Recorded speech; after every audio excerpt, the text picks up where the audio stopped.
Good evening, I'm Nisa Petrilli. I'm Jay Kaplan. I'm Anthony Strait. And I am Sean Roman. And this is On the Sports Lines for October 26th, 2017.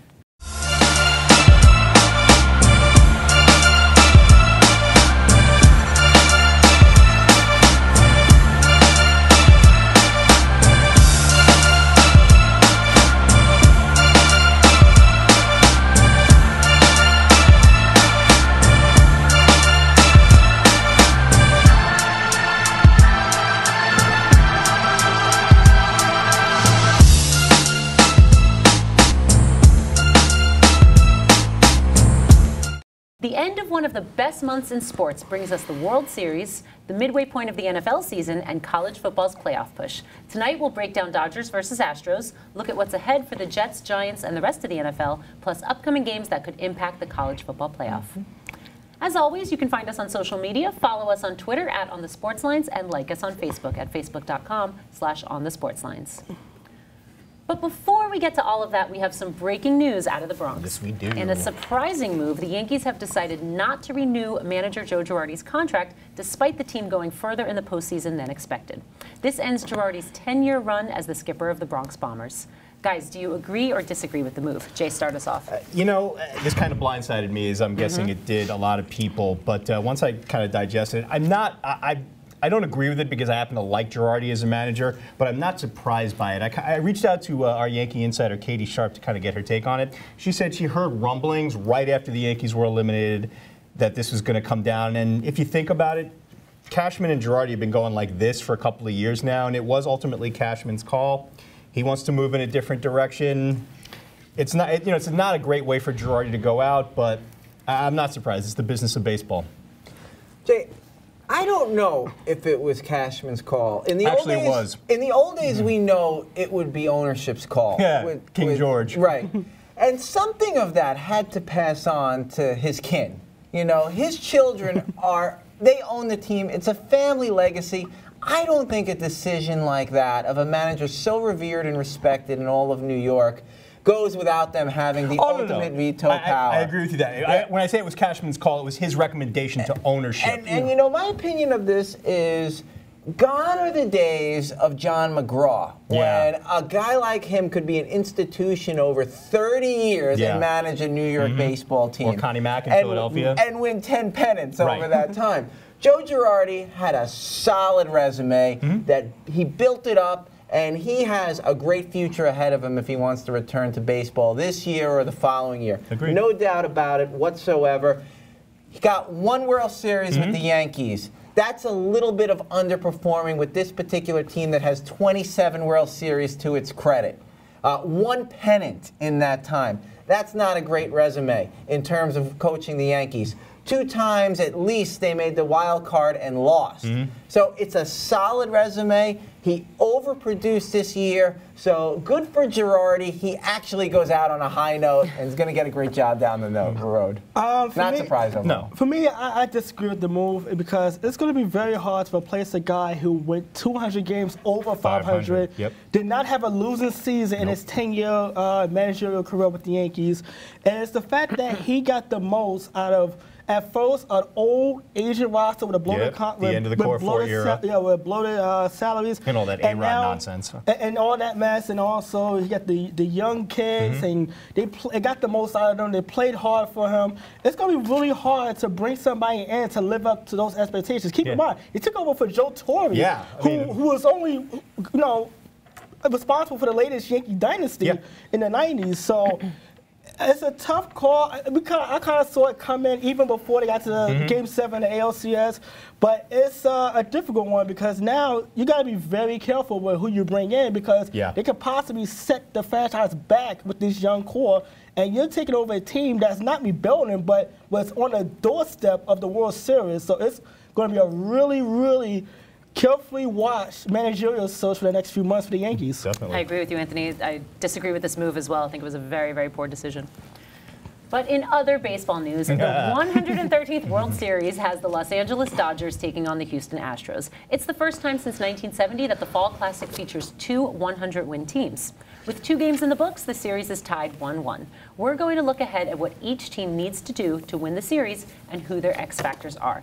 Jay, the Astros will win if? The Astros will win if they can actually generate some offense on the road. You know, coming into the World Series, one of the biggest concerns for the Astros was their inability to actually do anything in a road game. You remember, MLB's #1 offense was thoroughly shut down in 3 straight games at Yankee Stadium. They lost all 3, averaged only 5. Put up 5 runs total, you know, and you're coming, and they had to win the ALCS on strength of home field. They don't have home field. They're going against the Dodgers, who have everything. So basically, you got to win on the road at least once. So, you know, their 3-1, you know, their 3-1 loss in Game 1 to ace Clayton Kershaw, pretty much a continuation of what happened in the ALCS. Not that it's surprising. I mean, it's Kershaw. Gave up 1 home run. They had 3 hits total. MLB's best on-base percentage team couldn't buy a walk. Toughest to strike out fan 12 times, 11s against Kershaw. You know, Game 2, ridiculous. They put up 7 runs, so that's kind of the offense we expected to see. You know, their big guys, Altuve, Correa, Springer, all showed up. Altuve and Correa going back-to-back yard in the 10th. Springer's game winner in the 11th. You know, this is the type of offensive performance that Houston needed to put together on a road game. They needed to win. Look, they go home with the series tied, which is kind of what you're looking for. As a road team, now theoretically, they could win all 3 home games to win the series. I don't know about you guys, but I got a feeling the series is coming back to L.A. at least once. So they're going to have to bring their bats with them back to L.A. if they're going to win this World Series for their first World Series. So, Sean, the Dodgers will win if? If Clayton Kershaw becomes the Madison Bumgarner of the Los Angeles Dodgers and gets at least 2 wins in 3 appearances. Kershaw has had these years where he puts up numbers like Sandy Koufax in his best year. Just amazing statistics. And then when he gets to the playoffs, he becomes absolutely pedestrian. Middle of the road. And you can't figure it out if it was the wear and tear over the year, if it was psychological nerves of the big games. But coming out that first game in the hottest World Series ever in the history, 103 degrees in game time? 103 degrees in Los Angeles. You could see the sweat pouring out. And this guy just pitched a gem. As your ace, as a guy with this type of resume, you absolutely expect. He got him off to the right start. They weren't able to seal the deal in that second game. This is going to be a back-and-forth affair. He's got to win his second game, and I expect him to make an appearance in Game 7 and for him to be the linchpin in that deciding game. 98-0 with a lead after 8 innings all year for the Dodgers, and they blow it. It's crazy. In Game 2. So, Anthony, who are the X factors for each team going forward? Well, for the Dodgers, it's got to be Justin Turner. And if you're a Met fan, you think Daniel Murphy had you cringing the last few postseasons. Justin Turner has just been a complete revelation since he's been with the Dodgers. But in this postseason, he's been a semi-Mr. October. You look at his batting average, 371, a 430 on-base percentage. He's virtually a tough out, so it was surprising in Game 2 that he went hitless for the first time in this whole postseason. I mean, when he gets rolling, so does the offense. When you're throwing Yasiel Puig, who was out of nowhere, and the fact that he has. It's not just the 4 home runs, it's that it's so clutch. The game winner against the Cubs in Game 2, the obvious game winner in Game 1 against Dallas Keuchel, who's only given up 15 home runs all season. But when he gets going and he's on base, it's just that it's like a trickle-down effect for the rest of that lineup. Absolutely. Whether he's batting number 2, number 3, batting 5th, wherever. It doesn't matter. Justin Turner's been one of those guys. When you look at the Astros, I don't know what to say about A.J. Hinch. He does not trust anybody in that bullpen. They can't get it out. I mean, even last night, they almost gave the game away. And they try. Here's the thing. You look at Ken Giles basically blew a save. You look at the Game 4 debacle in the ALCS against the Yankees, they couldn't hold a 3-run lead. You look at the fact that they had to pitch Justin Verlander in the division series, Game 4 against Boston. Game 7, you follow Charlie Morton with Lance McCullers Jr. Hinch just does not trust anyone in this bullpen. And this is the number 2 ranked bullpen in the majors during the regular season to get them this far, and he just have no confidence in anyone being able to do their job when called upon, which is why you've seen the starters go so deep in the games since Game 4 of the ALCS. True, and that's not good. Nope. Well, it is time to turn from the diamond to the gridiron. It has not been the greatest of first halves of the 2017 season for either of New York's NFL teams. The Jets, who sit at 3-4, and the Giants, who sit at 1-6, have both struggled. Though surprisingly, the Jets have played more competitive football than the Giants. We're going to take a look ahead for each team. Jay, what's the big positive from the first half that should give Jets fans reason for hope? Honestly, I wouldn't have seen this coming. Their wide receiving core has actually done a better job than expected. They have been competitive at 3-4. Yeah. You look at who they have catching passes from McCoy. Jermaine Kearse, who came over from the Seahawks in the Sheldon Richardson trade 8 days before the season starts. Already 4 touchdowns, 1 away from his career high. He's actually been a consistent pass catcher for the Jets, something he never was in Seattle. Got Robbie Anderson. Anybody outside of New York would go, who? And with Enunwa out for the year, this guy is actually the veteran presence on this receiving core. He leads the Jets in receiving yards. And then you got Austin Seferian-Jenkins, who coming back after the 2-game suspension to start the season. Second on the team in receptions, has that most famous non-touchdown we've seen in a long time in that game against New England. He was picked up after being released by the Bucs. He's only in his 4th year. He could be the Jets' first legit tight end in a very long time. He's become a matchup nightmare. 8 catches in games against the Patriots and the Dolphins. These guys, there's 3 of these guys. They're all under 27, and this guy could be the limit for them. And who would have thought that coming into the season, you would have taken the Jets pass-catching crew over the Giants, but right now, you kind of would. Oh, I would. I agree. Well, Sean, what's the big positive from the first half that should give Giants fans some reason for hope?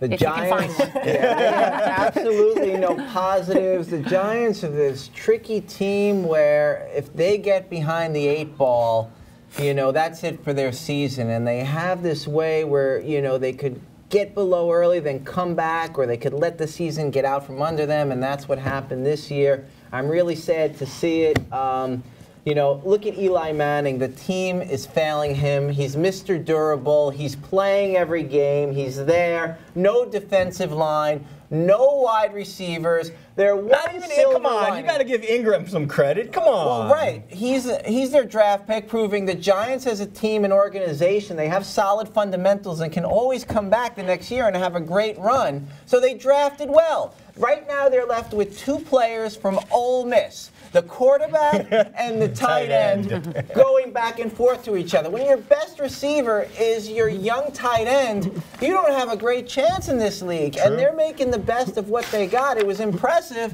that they were able to go to Denver and get a win. Mm-hmm. And the NFL being what it is, it could be a game of momentum. The Giants in that game with the Eagles, who are now looked as one of the best teams in the NFL, they were right there until the end. And then, they let go of that 62-yard field goal when the Eagles got the momentum after the Giants had a very strong 4th quarter. Yeah. Eli all year just made one terrible mistake that I remember, and that was right after Odell Beckham went down with a season-ending injury. Mm-hmm. Terrible fumble, gave up the ball. Other than that, he's just been playing with what he got, and what he got is, a young tight end from Ole Miss that he's been, over the last 2 games, 11 receptions for 142 yards. We have a playmaker there, a tight end, some hope for the future, but rough year for the Giants, and I think overall now you could say I wish Tom Coughlin was still running this team. Wow. I don't necessarily disagree with you. Yeah, neither do I. So, Anthony, what's one thing to watch for in the second half for each team? For the Jets, it's going to be, can they finish out games? This team should be 5-2 right now. You look at the Patriot game a couple of weeks ago, a bad call, I still say it's a bad call, that took a touchdown off the scoreboard. Yeah. And now you look at last week against Miami, a 14-point lead in the 4th quarter, you give up 17 unanswered points, bad penalties. One where one of the players took their helmets off. Yeah, that was just inexcusable. Right? Yeah. And you look at it now, the next 2 games, they have a struggling Atlanta Falcons team that was literally playing in a fog last week. Yep. Figuratively and literally, coming into MetLife Stadium. And then you have the Buffalo Bills, who's another surprise team in the first half. This season could spiral out of control if the Jets can't finish out games when they have a lead. Yep. As far as the Giants, and I've followed the Giants for years, and I've seen this with Ray Handley in the early 90s, even with Jim Fossil. I want to see if the effort is going to be there, because you're out of it, jobs are on the line. There's so many grumblings going on. Of course, Dominic Rogers-Kamari, that soap opera. And basically, Ben McAdoo pretty much had to be forced to give up the play calling duties. Yep. Then you had some issues with Eli Apple and the injuries, and Jerry Reese this week taking responsibility for it all. I want to see if the effort is there, at least you know there's still some pride in there. But it's easy it would be very easy to see if the team quits on Ben McAdoo, because that's ultimately going to determine, with a very patient front office, if he's brought back next season. Because one day to lose, but it's another day when a team completely tunes Quits you out. on you. We've seen this plenty of times around the NFL. If that happens, get your Lincoln ID account going, because you're going to be looking for another job. I'm really impressed with Tom Bowles, because that team is really, playing for him. He's making the most of opportunity. All right. By the way, you called the Giants behind the 8 ball during the kickoff show, too. All right, guys. Well, it is time now to take a spin around the NFL and take a look at which teams have surprised us the most and disappointed us the most in the first half of the season. Plus, tell you which team is the one to watch in the second half. Anthony, which team has been the biggest surprise in the first half? I said the Philadelphia Eagles would be good, but this good is even a shock to me. I mean, Carson Wentz, the leap from year 1 to year 2 is kind of like John Madden football levels. He leads the league in touchdown passes with 17, and Monday night against Washington, he made plays that made Eagle fans kind of reminisce of Randall Cunningham, because he got a couple of sacks that even is with total head scratches. But then you look at the Philadelphia Eagles, their defense is pretty solid, especially the front seven. But I'm looking at what I'm going to be interested in is the amount of injuries that are starting to pile up. They lost Darren Sproles earlier this year. Jason Peters and Jordan Hicks is now out. And they have a pretty tough schedule coming up. I mean, they got road games in Los Angeles against the Rams, the Seahawks. They have a game against the Cowboys. They have a Christmas game against Oakland. So it's going to be determined how they can overcome the injuries and still play at this high of a level. Because right now, you look at the next 2 games, both of them at home, San Francisco, who are winless, and Denver, they can have a really good shot to really get the inside track of home field advantage going into the Week 10 bye week. I actually would have picked Jacksonville Jaguars. Blake Bortles and a great running back, and a Tom Coughlin run team. Another good choice, true. And beating the Steelers. Knock it off. So, Sean, which team has been the biggest disappointment of the first half? I would have to say the team without a win so far, the San Francisco 49ers. And I bring this up because the conversation in the league over the last 2 years stemming from San Francisco, has more been about social activism and players and what they want to do off the field than what they want to do on the field. Now, I have a job where I get paid 9 to 5, which is completely public interest. I go there, I get paid a fraction what NFL players do, and then I go home, and then I watch for entertainment sports. If I'm a business owner of an NFL franchise, I want them to be focused on having an optimum football team. So even though I admire what San Francisco is doing in the last week in meeting with local police unions and trying to better their community, as far as production on the field, they are an ultimate disappointment, and it's showing. The results are right there. So San Francisco is the biggest football disappointment in the league. So, Jay, which team is the one to watch in the second half? Honestly, it's the Los Angeles Rams, though, not for the reason you think. I mean, 5-2, half a game up in the NFC West on the Seahawks. Coming into their bye week, lead the NFL in points per game. Todd Gurley, number 3 in rushing. Their defense is top 10. Jared Goff has made somewhat of a leap in improvement from first year to second year, and it's actually been significant. He's only had one really bad game in the 16-10 loss to the Seahawks, where he completed less than 50% of his passes, had 2 picks, and had an awful 48.9 rating for the game. He's gotten good targets with Robert Woods and Sammy Watkins. The reason they're my team to watch in the second half is because I want to see if they can be as impressive against the second half schedule that has them facing the likes of Houston, Minnesota, and New Orleans in a 3-game stretch after their first game out of the bye against the Giants. And then after round 2 with the Cardinals, they got the Eagles, the rematch with Seattle, and then the Titans, who Marcus Mariota will be healthy by that point before they finish against Sean's Niners. Look, not an easy second half to say the least. Two really tough 3-game gauntlets coming up. Those 3-game stretches will tell us if the Rams are contenders or pretenders, and I'm interested to find out. So I will be watching. Very true. Well, the end of October is the start of the playoff push in college football. The teams at the top of the rankings are into the meat of their schedules with tough conference challenges and rivalry games that could make or break their chances to make the Final Four. We're going to look at 3 teams with statement games coming up that could impact the college football playoffs. Sean, number 2 Penn State visits number 6 Ohio State. Is this game the season for the Nittany Lions? I think this is the best game of the entire college football season. I mean, I was really excited for Alabama and Florida State, but it looks like Florida State was overrated at that time. Overrated. These 2 teams absolutely stacked. You look at Penn State and that battery of Saquon Barkley and Trace McSorley, that is an awesome offensive dynamic. And Ohio State behind Urban Meyer, after they lost to Oklahoma, their biggest challenge, they're putting up those numbers of old, 500 yards a game. But they've been against weak teams, the Rutgers, the UNLVs, the Armies of the world. And now they have a week to prepare for a team that absolutely shocked them last year at Penn State. And Urban Meyer, the last time he lost with a week to prepare in this type of situation is when he coached for Bowling Green and he played a quarterback named Ben Roethlisberger. Wow. Miami of Ohio. So, Ohio State is 6.5-point favorites in this game against the number 2 seed. Wow. This could go absolutely either way. It's a game of momentum. You have Ohio State's defense. You have the best running back, the Heisman frontrunner in the country. I mean, I am hoping and picking that Penn State just pulls it out because this is their year. If they're going to crack the playoffs, they got to take advantage of being undefeated and getting in there without a loss and not losing to Michigan State after that. One game at a time. Yep.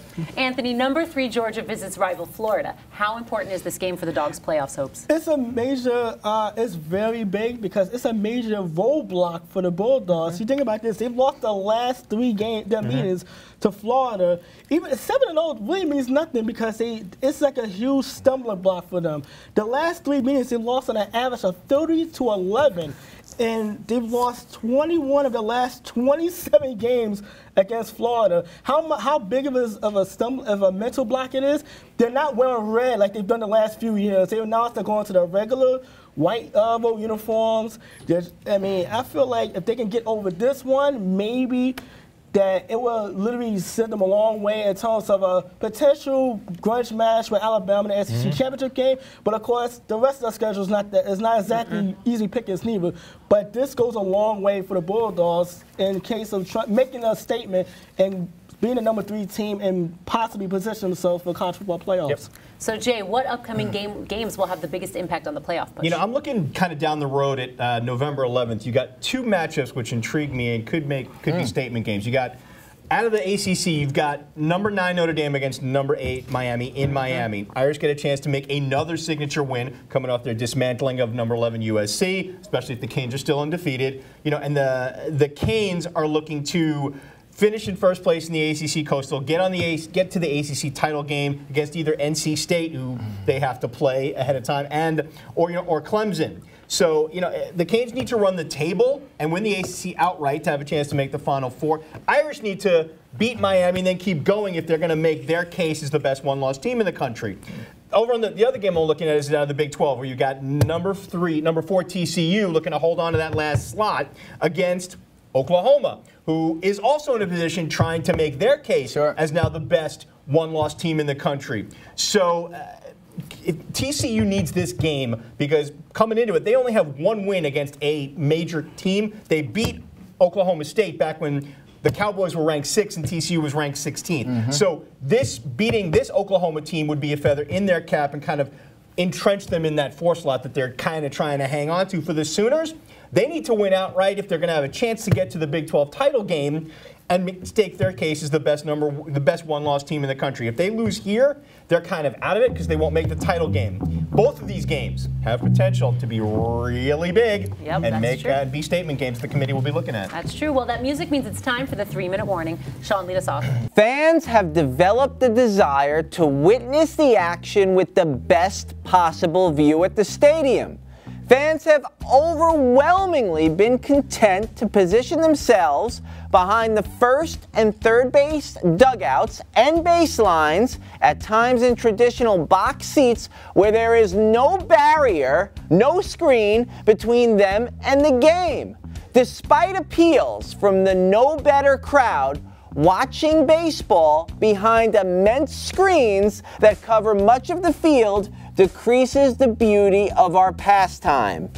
Visiting Citi Field after ubiquitous netting was installed after the All-Star break was dispiriting. Seeing that ugly, dark screen stretch high and far makes you realize that the best and only view is now from the outfield, where no barrier stands between fan and game.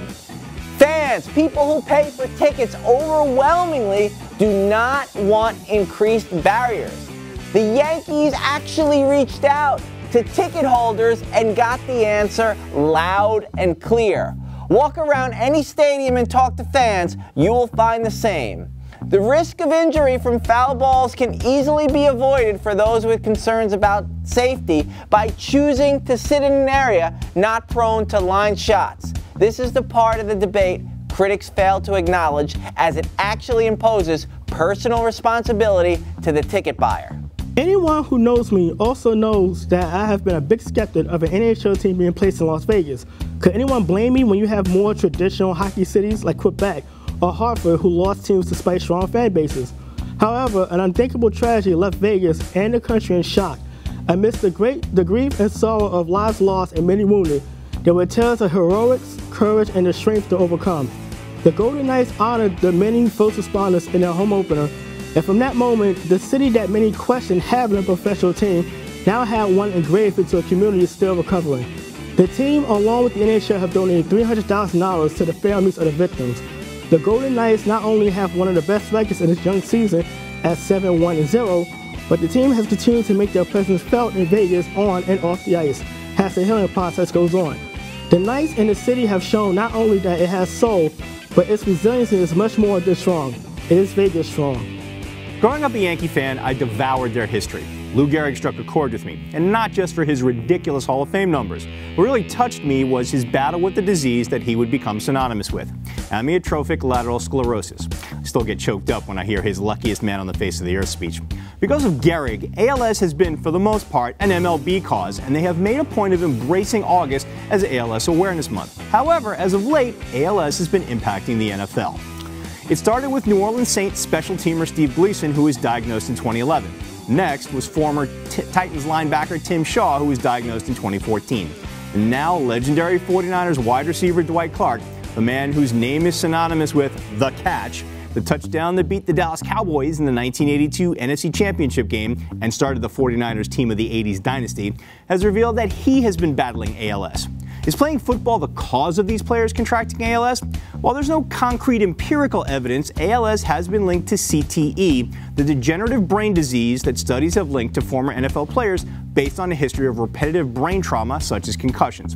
If the NFL is committed to making the game safer for its current players and taking care of its former players, then ALS needs to be as much their cause as it is MLB's. I was a little confused during the show when we started talking about baseball because I thought the season was over.